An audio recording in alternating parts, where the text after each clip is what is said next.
नमो वरन्तारं नमो सिद्धारं नमो हरियाणं नमो वज्रायणं नमो लोहि सवसाहुरं शुद्धात्मानमनेकान्तं साधुत्तम मंगलम वंदे संदृष्टिसिद्ध्यर्थं संदृष्ट्यर्थप्रकाशकम् मंगलम भगवान वीरो मंगलम गौतम गणेश मंगलम कुंद कुंदाज्यो जैन धर्मोस्तु मंगलम मंगलमय मंगल करण वितराग विज्ञान नमोक्ताय जाते हैं भय अरहंताड़ महान हीनात्मा बुद्धात्म पस्ती में परम अक्षयानंत बोधाय तस्मै सिद्धात्मने नमः।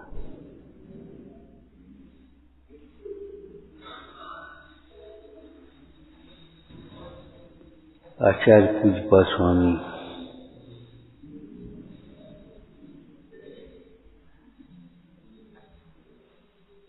आत्मज्ञान के बिना सुख नहीं होता, मोह राग आदि का अभाव नहीं होता।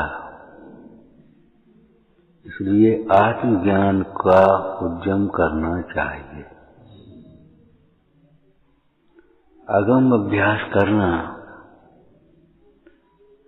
ये मटेरियल इकट्ठा करने जैसा है। मटेरियल इकट्ठा कर लिया, अब ये ईंट लगाई कहाँ जाए? शिलान्यास नहीं कहा जाएगा। शिलान्यास तब होगा जब ईंट व्यवस्थित कार्य के लिए, धर्म कार्य के लिए, धर्म भावना सहित, उत्साह सहित यथा स्थान पर लगाई जाए। ऐसे ही मोक्ष मार्ग का शिलान्यास कब होगा? जब हम अपना उपयोग अपने में लगाएं।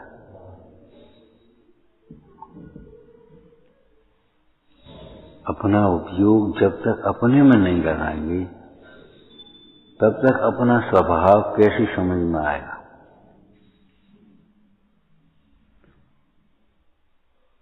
हम कहें ये शास्त्र इस अलमारी में रखा है और आप ऊपर ऊपर देखें कहाँ है, कहाँ है, कहाँ है। अरे उसे खोलो, भीतर देखो। ऐसे ही अंतर चक्षु से, खुली हुई द्रव्यार्थिक चक्षु से जब अंतर में देखें तब दिखाई दे भगवान आत्मा। अभी भगवान है। अभी कैसा भगवान है? अभी तो शरीर है कि शरीर है लेकिन भिन्न है। भगवान के शरीर नहीं होता तो यही तो समझाना चाहते हैं कि हमारे भी शरीर नहीं। भगवान के कर्म नहीं होते तो यही तो समझाना है कर्म तुम्हारा स्वभाव नहीं। तुम भी कर्म से न्यारे हो। भगवान की राग आदि नहीं होती तो यही तो कह रहे हैं कि तुम भी राग आदि से रहित हो। राग आदि करना तुम्हारा स्वभाव नहीं है। भगवान को पूरा ज्ञान होता है, ज्ञाता दृष्टा होती है, कि यही कह रहे हैं ज्ञाता दृष्टा तुम्हारा स्वभाव है। कि भगवान बिना इंद्रियों के जानते हैं कि हाँ तुम भी ये बिना इंद्रियों के जानने का तुम्हारा स्वभाव है।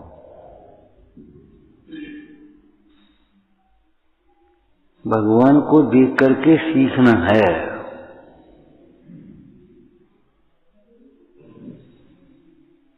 ये समझना है अपनी पूज्यता को, अपनी पवित्रता को। ये वर्तमान में जो पामर दशा है वह अपने स्वभाव को न जानने से है। ये पामर दशा हमारा स्वभाव नहीं है।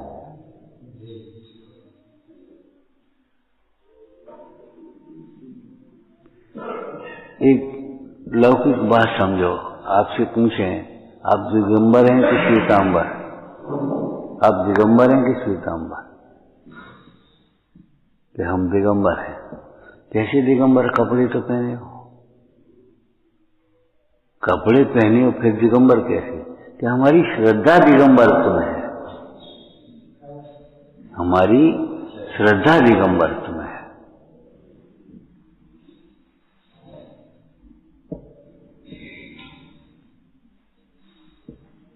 कपड़े पहनने वाले को, वस्त्राभूषण धारण करने वाले को, वस्त्र शस्त्र धारण करने वाले को हम न देव मानते हैं, न गुरु मानते हैं, और न ये वस्त्र शस्त्रों से हम अपनी शोभा मानते हैं।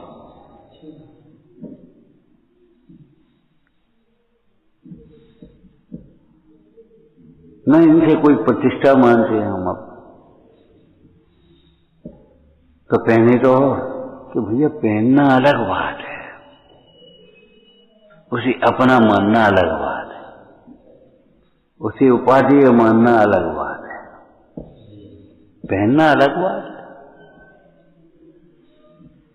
कि पहने तो है ना, कि हाँ यही तो कह रहे हैं पहने हैं, तो ये राग की कमजोरी है, दोष है, ये भी हम इसे दोष मानते हैं। हम इसमें अपनी शोभा नहीं मान रहे। वस्त्र सहित को हम न देव मानते हैं, न गुरु मानते हैं, इसलिए हम दिगंबर हैं।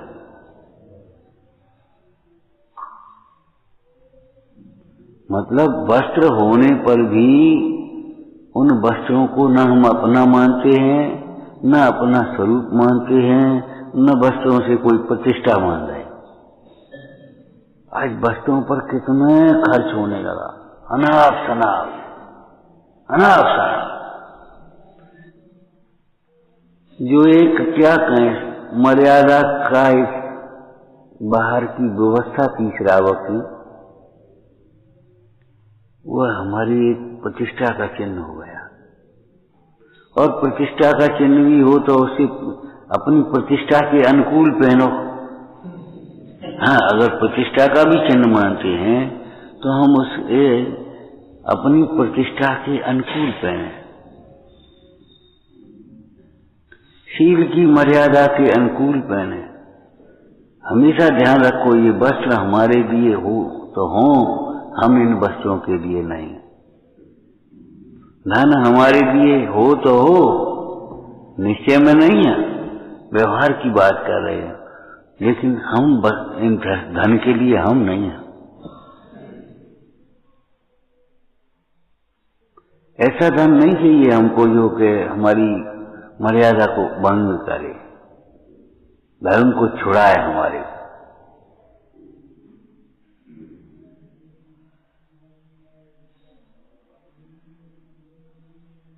किसी को पीड़ा हो,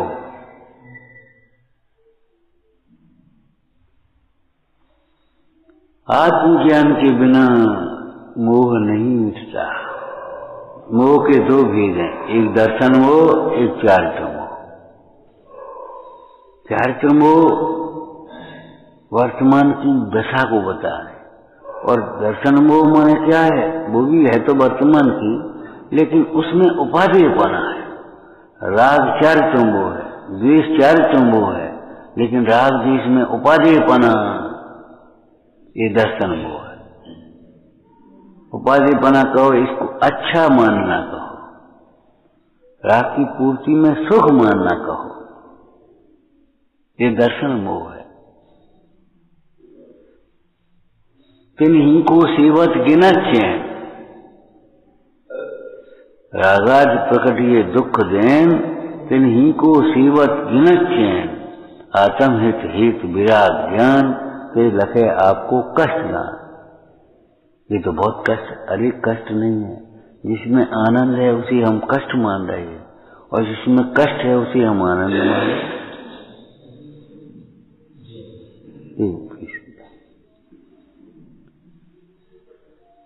तो मोह राग द्वेष का अभाव आत्मज्ञान के बिना नहीं होता। हमारा मोह क्यों नहीं छूटता? घर छोड़ने पर भी मोह नहीं छूटता, यहाँ आ गए लेकिन मोह नहीं छूटता। क्यों? आत्मज्ञान के बिना मोह नहीं छूटता। मोह छोड़ने के लिए घर छोड़ने की बात बाद की है। मोह छोड़ने पर घर भी छूटेगा, लेकिन घर छोड़ने से मोह नहीं छूटेगा। क्या कहा? मोह छूटेगा तो घर भी छूटेगा, लेकिन घर छोड़ने मात्र से मोह नहीं छूटेगा। दिगंबर दशा होगी, निर्गम दशा होगी तो वस्त्र भी छूटेंगे, लेकिन वस्त्र छूटने मात्र से निर्गंध नहीं होंगे।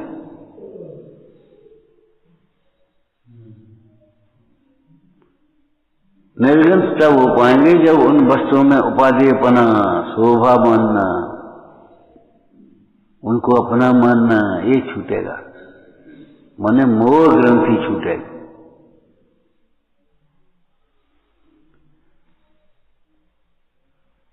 इसलिए मोह के छोड़ने के लिए हमें अंतरंग में ज्ञानाभ्यास करना चाहिए। अंतरंग में ज्ञानक राय जी ने बड़ी सुंदर पंक्ति लिखी है, ज्ञानाभ्यास करे मन माए।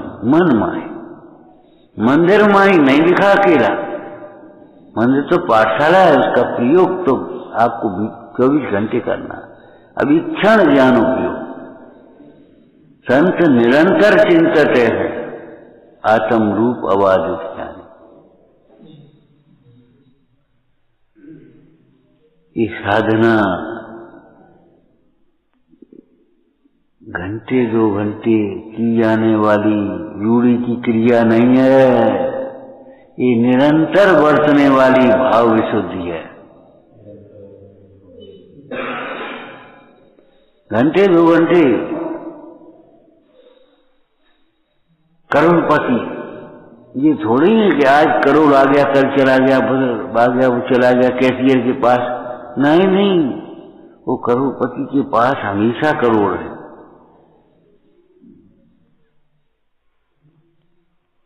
अरे केवली भगवान भी वे अपने को आत्मा जानते इसलिए केवली हैं, और शुद्ध केवली भी अपने को आत्मा जानते इसलिए शुद्ध केवली।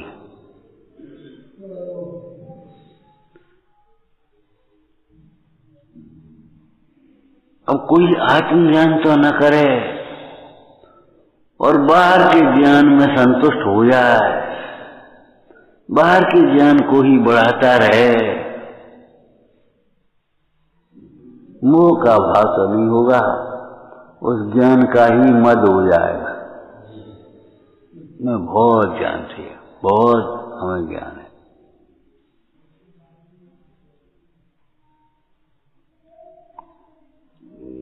ये लगने लगेगा जैसे शरीर में एकत्व बुद्धि होने वाले जीव को जब शरीर बढ़ता है तो उसको कौन सिखाता है कि अब हम बड़े हो गए?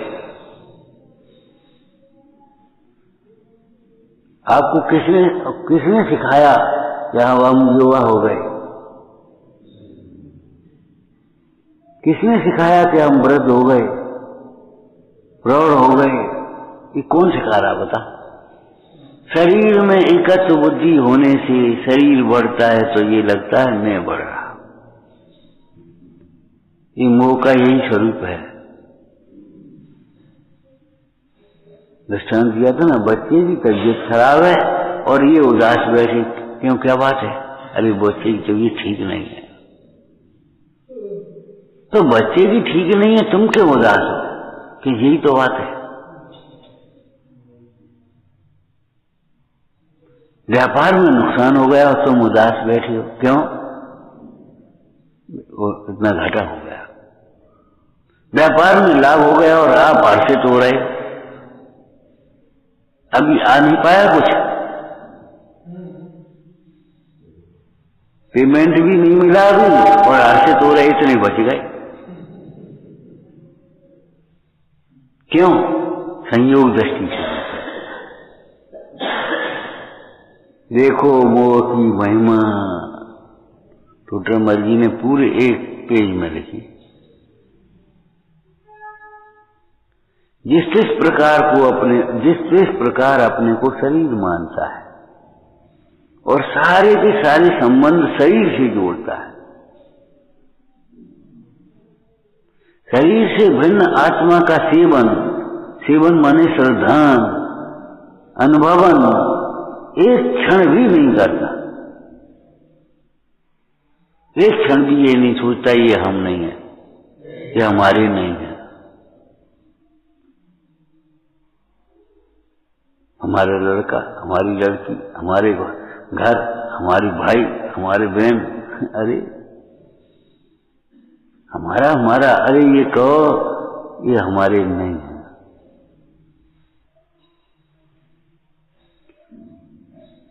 ये तत्व विचार है क्या? क्या बोलो? ये हमारे नहीं है, हम इसके नहीं। ये तत्व विचार है और ये विपरीत विचार है, ये हमारे हैं, हम इनके हैं। व्यवहार में अलग है। अब कौन से विचार चलते रहते हैं हमारे? मैं बड़ा हो गया, मैं बुरा हो गया। कौन? मैं समझा किसने?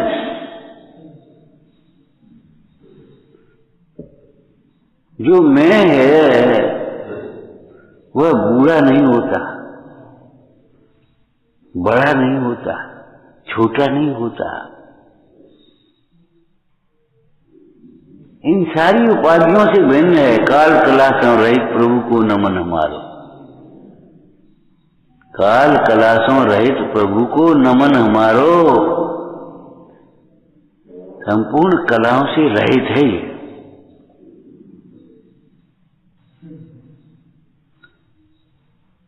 आगे श्लोक में क्या सुंदर बात कह रहे हैं। माम पश्यन् अयम लोको न मे शत्रु न मे प्रिय। जो शरीर को अपना मानते हैं वे बहिरात्मा, जो शरीर को अपना मानते हैं वे शरीर का घात करने वाले को अपना घातक मानते हैं। शरीर को क्रश करने वाले, शरीर को छीन करने वालों को अपना शत्रु मानते हैं।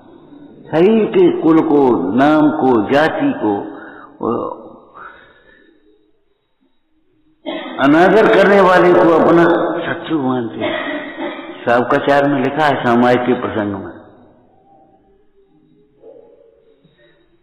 जिससे हमारी इच्छा की पूर्ति नहीं हुई, जिसने हमारे दोष को बता दिया, जो हमारे भोगों में, अरे पापों में सहायक नहीं हुआ, उसे हमने अपना शत्रु मान लिया। शत्रु और मित्र का व्यवहार चेतन में होता है। अच्छे बुरे का व्यवहार, इष्ट अनिष्ट का व्यवहार अचेतन में भी होता है। जो शत्रु है ये कोई नहीं कहता बहुत बुरे, ये बहुत खराब है, ये अनिष्ट है, ये मान। इष्ट अनिष्ट का जो व्यवहार है वह चेतन अचेतन सब में चलता है। लेकिन शत्रु और मित्र का जो व्यवहार है वो चेतन में। लेकिन चेतन माना किसको? उसने चेतन अपने को, इस देह को चेतन माना, इसको भी चेतन माना। ये मैं हूं और ये मेरा, मेरा माने चाहे कुछ भी लगा लो। मेरे के आगे कितने शब्द लगाए हैं। ये मेरा, एक भी पदार्थ को अज्ञानी ही अपने से भिन्न नहीं मान पाता। भीतर में ये मेरा कुछ न कुछ तो लगाएगा। ये मेरा घर है, ये मेरा पड़ोसी है, ये मेरा शत्रु है, ये मेरा मित्र है, ये मेरा वैभव है, ये मेरा पद है, ये मेरा कार्य है। लगाए कुछ भी उसमें, लेकिन ये मेरा। जैसे ये मोई जी होते हैं ना कहीं रिश्तेदारी निकाल देते हैं। देखो ये हमारे मामा के और भैया के और फलाने के फलाने वो रिश्तेदारी निकाल देंगे वो। ऐसे ही ये जीव कहीं ना कहीं मेरापन निकाल देता है। ये मेरा कार्य है।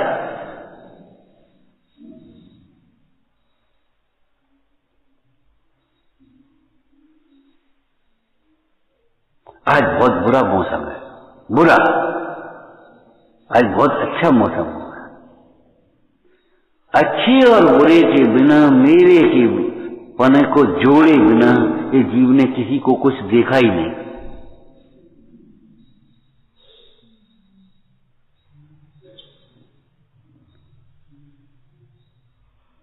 यहां त्रिकालवर्ती ममत्व का निषेध है।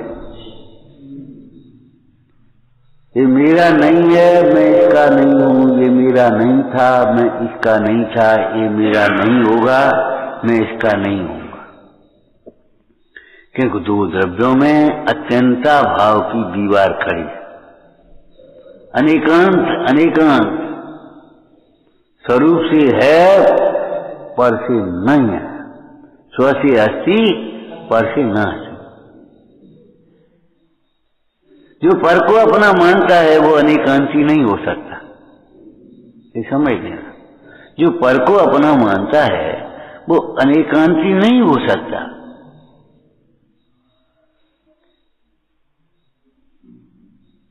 पर है, स्व स्व है। सत्ता का निषेध नहीं है। काय का निषेध है? अपनेपन का। सत्ता का निषेध नहीं है तो हम ये नहीं कह रहे छह द्रव्यों की सत्ता नहीं है, लेकिन ये छह द्रव्य मेरे नहीं है। छह द्रव्य मेरे लिए इष्ट अनिष्ट नहीं है। छह द्रव्य तो हैं, हम ये थोड़ी कह रहे छह द्रव्य नहीं है। फिर क्या कह रहे? आप ईश्वर को मानते तो मानते ईश्वर है, लेकिन ईश्वर करता नहीं है, ज्ञाता दृष्टा। ऐसा नहीं है इस सृष्टि का कर्ता हो, नियामक हो, बैठे बैठे अपने भाई खाते दिखता रहता हो, सुख दुख का फल देता रहता हो, इनने ऐसा किया, इनको ये फल देना, इनको ये।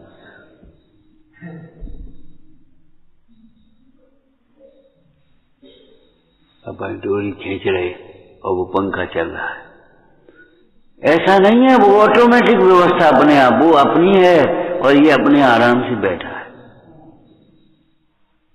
सकल जिए ज्ञायक तदप निजानंद रसली। भैया पर सन्मुख होकर पर को जानना हमारा स्वभाव नहीं है, ये कह रहे हैं। एक एक को क्रम क्रम से जानना हमारा स्वभाव नहीं है। अपने को जानते हुए सारा लोकालोक प्रत्यक्ष झलक जाए, ये हमारा स्वभाव है। कोई भार नहीं, कोई विकल्प नहीं, कोई कर्तृत्व नहीं, कोई इष्ट अनिष्ट की कल्पना नहीं राजगी। पीला पीला दिख रहा है, ये पीला क्यों है, ये कोई विकल्प नहीं। हरा हरा दिख रहा है, ये हरा क्यों है, ये विकल्प नहीं।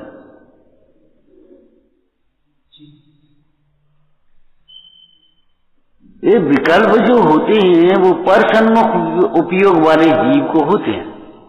पर सन्मुख उपयोग है जिनका, वे विकल्पों में,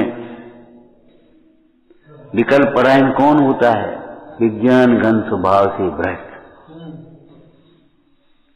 विज्ञान घन स्वभाव से भ्रष्ट जीव विकल्प परायण होते हैं। विकल्प परायण जानते हो? जैसे कर्तव्य परायण होता है ना, कर्तव्य किसी की अपेक्षा से नहीं, किसी के कहने से नहीं। ये तो एक सड़क पर मजदूर का जा रहा था, नया ही लड़का था, एक बटुआ एक गाड़ी वाले का गिर गया, उसने उठाया, देखा, उसे पता मिल गया, उस पर पहुंचा। क्यों सर, आपका बटुआ?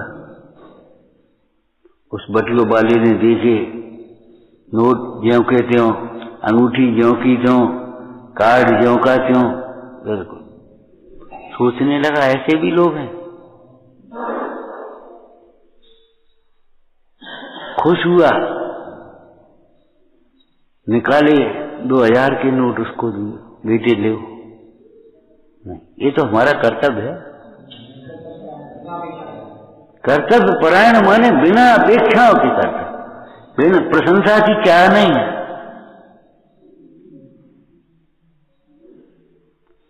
जब तक वह सोचे कि इसको क्या करें, क्या दें, तब तक तो गो बैक, कर्तव्य परायण।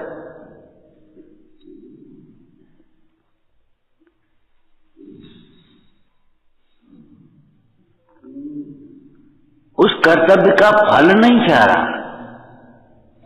कर्तव्य क्यों? कि क्यों का उत्तर नहीं है उसके पास। क्यों का उत्तर आपके पास भी नहीं है। अतर्को स्वभाव है, अतर्को स्वभाव है, क्यों का उत्तर आपके पास भी नहीं है। कोयला काला क्यों है, सोना पीला क्यों है, एक ही जमीन में से तो निकल रहे।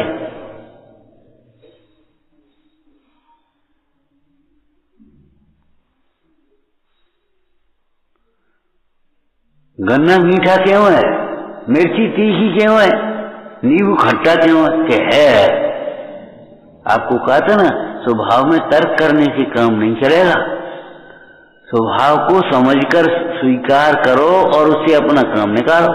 माने खट्टे की जरूरत हो तो नींबू में से ले लो, और मीठे की जरूरत हो तो गन्ने में से ले लो।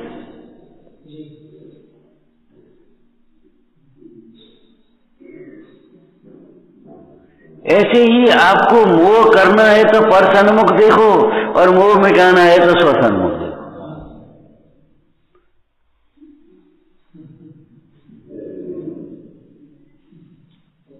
मोह बढ़ाना हो तो पर सन्मुख देखते जाओ, मोहियों को देखते चले जाओ, मोह बढ़ता चला जाएगा आपका।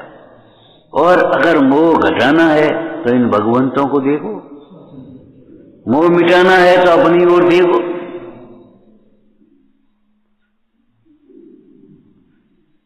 समाधि मन की एक पंक्ति याद होगी आपको, ये सब मोह बढ़ावन हारे, ये को दुर्गति दाता।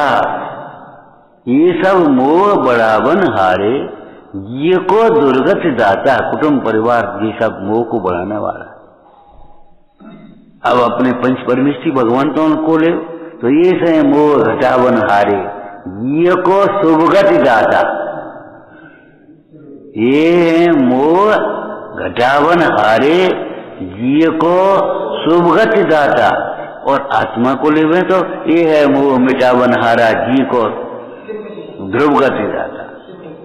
ध्रुव गति, पंचम गति, मोक्ष प्रदाता। शब्द कोई भी कह लो, मतलब ज्ञान मोह का कारण नहीं है, पर सन्मुख उपयोग तुम्हारा। परलक्षी ज्ञान मोह का कारण है। जो भूखा होता है वो देखे तो उसका मन चलेगा, ये खा लें, ये खा लें, ये खा लें। और जिसका पेट भरा उसको मन नहीं लगता, उसको कुछ नहीं इच्छा होती। ऐसे जो स्वयं में स्वयं से तृप्त है उसको कोई विकल्प नहीं है, उसको राग द्वेष नहीं होते। और जो स्वयं में स्वयं को नहीं जान रहा है, पर में तृप्ति ढूंढ रहा है, उसे राग द्वेष उत्पन्न होते हैं। तो शत्रु और मित्र की कल्पना अज्ञानी जीव में को बाहर में होती है। ये शत्रु है, ये मित्र है, ये शत्रु है, ये मित्र है। लेकिन अंतरात्मा से पूछो, अरे उस अंतरात्मा से भी पूछो, तुम अपने अंतरात्मा से भी, अंतर से पूछो, ये शत्रु काय का शत्रु क्या, उसने क्या कर रहा, हमारा क्या बिगाड़ कर रहा है, ये बता। जिसने वहां गाली दी, किसे किसे जिसे गाली दी वो तुम हो। सोचो, जिसे गाली दी है सो तुम हो, कि जो तुम हो और जिसे गाली दी है उसे तुम अपना मान रहे हो।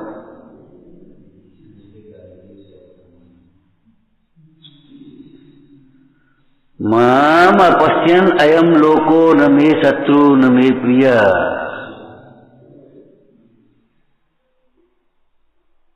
आचार्य पूज्यपाद स्वामी तीन भेद कर देते हैं। क्या? बहिरात्मा बाहर में शत्रु और मित्र की कल्पना करता है, इष्ट और अनिष्ट की कल्पना करता है, अच्छे और बुरे की कल्पना करता है, उससे राग द्वेष उत्पन्न होते हैं। राग द्वेष से फिर कर्म बंध रहा, कर्म का बंध होता है और उसे जीव संसार में भ्रमता रहता है। अंतरात्मा जीव अपने परिणामों में ही अपने शत्रु और मित्र की कल्पना करता है।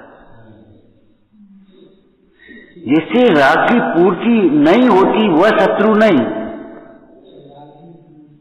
राग ही शत्रु है। ये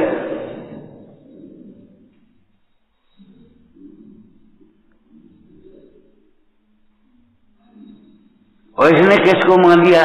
जिससे राग की पूर्ति नहीं हो शत्रु, और जिसमें राग की पूर्ति हुई सुमित्र तो मान लिया, बस खत्म हो गई।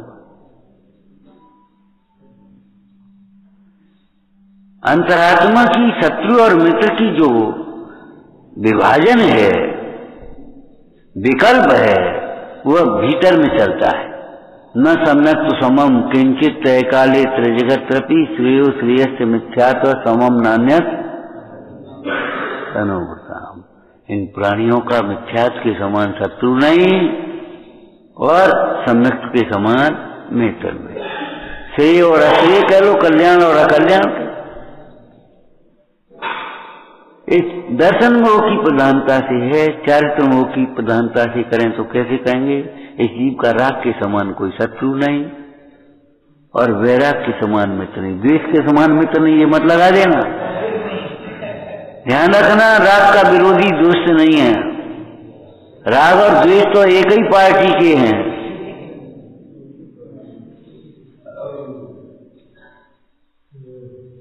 राग और द्वेष एक ही है, दोनों एक ही है।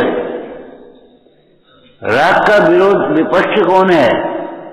आश्रम का विपक्ष कौन है? संबल। तो राग का विपक्ष कौन है? वीतराग का।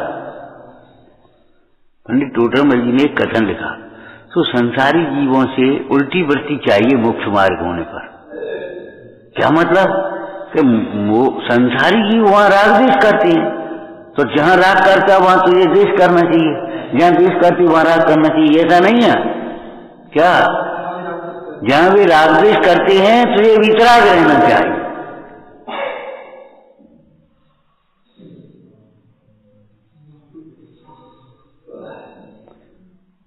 इस शब्द और आगे प्रयोग किया, निश्चित आत्मा। और जो निष्पन्न योगी या निर्विकल्प आत्मा है, उनके शत्रु मित्र की कल्पना ही नहीं। शत्रु और मित्र की कल्पना ही नहीं होती, विकल्प ही खड़ा नहीं होता।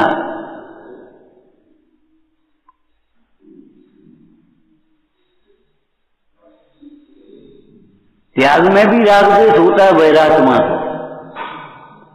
त्याग में राग द्वेष होता है वैरात्मा को। कैसे? राग से तो ग्रहण करता है और द्वेष से छोड़ता है। आप सामने आए, राग है तो बोलना शुरू कर दिया और द्वेष है तो बोलना बंद कर दिया। तो बोले हमारी तुम्हारी बोलचाल बंद। मौन होकर के अपनी आराधना के लिए नहीं, द्वेष से छोड़ता है और राग से ग्रहण करता है। और ज्ञानी जीव राग द्वेष को ही छोड़ते हैं।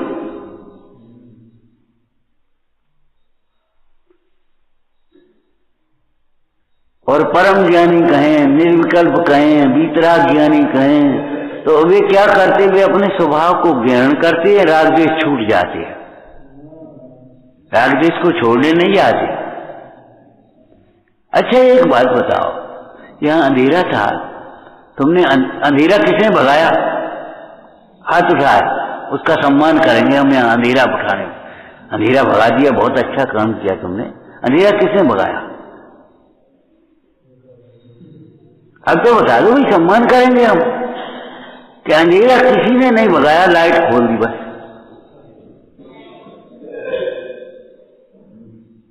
प्रकाश हुआ, अंधेरा कहां चला गया पता नहीं। ऐसे ज्ञाता दृष्टा हुआ और राग द्वेष मिट गए। ज्ञाता दृष्टा हुआ माने ज्ञाता दृष्टा रूप अपने को अनुभवन किया, देखा कि हम तो ज्ञाता दृष्टा, देखा मैं अकेला हूं, मोह मिट गया। बोला नहीं कि मैं अकेला हूं, देखा। ओहो, दृष्टांत भी कैसा किया? अवलोकन मात्र चिंतामणि रत्न की प्राप्ति होती। अवलोकन मात्र देखा उसने अपने को चैतन्य स्वरूप, और राग द्वेष मिट गया। राग द्वेष तभी है, तब तक ही है, तब राग द्वेष का द्वंद्व तब तक ही दिखाई देता है जब तक ज्ञान रूप भाषित न हो जाए। जहां ज्ञान रूप भाषित हो गया, राग द्वेष मिट गए। और फिर कौन सा स्वर आ गई बोलो? ऐसे कवियों ने क्या लिखा बताओ? कोई खरा कोई बुरा नहीं, बस तो विविध स्वभाव है। कोई खरा और कोई बुरा है ही नहीं। अरे खरे और बुरे की कल्पना ही बुरी है, खरा और बुरा है ही नहीं कोई।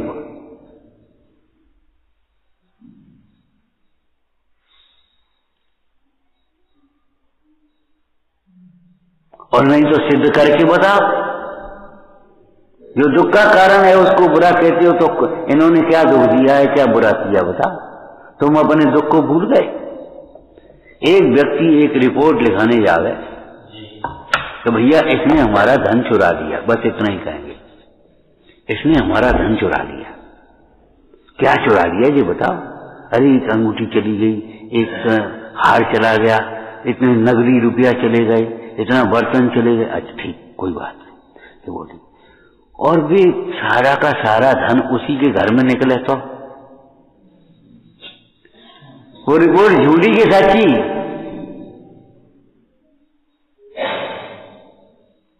वो सारा का सारा धन उसी के घर में निकला है, तो रिपोर्ट झूठी की सच्ची ये बता? इसने हमें दुखी कर दिया। अरे तुम्हारा सुख तुम्हारे भीतर ही हो तो तुम क्या करोगे बता? इन्होंने हमारी सब शांति भंग कर दी, सब चैन छीन लिया इन्होंने हमारा। भाई हमारा चैन दिया ना, इनको बुला लाओ, या भैया दे दो इनका चैन, हमारे पास हो तब तो दे। ये स्वयं बेचैन उठा है कल्पना कर करके। क्या कहा? पर द्रव्य ने बेचैन नहीं किया है, दुखी नहीं किया है, पर द्रव्य में अपनत्व की कल्पना करके, अच्छे बुरे की कल्पना करके स्वयं बेचैन उठा। अब स्वयं ही बेचैन हुआ है तो स्वयं ही चैन लेना। अपना सुख अपने में भीतर ढूंढोगे, शत्रु मित्र की कल्पना विलय को प्राप्त हो जाएगी। इसलिए भैया मोह के अभाव के लिए एक ज्ञानाभ्यास करना, शास्त्र पढ़ना अकेला नहीं, शास्त्र पढ़ करके शास्त्र में जो कहा है उसका बारंबार भीतर में विचार करना, निर्णय करना, पश्चात अनुभवन करना, यही मोह को नाश करने का उपाय है। विचारना। ओम नमो।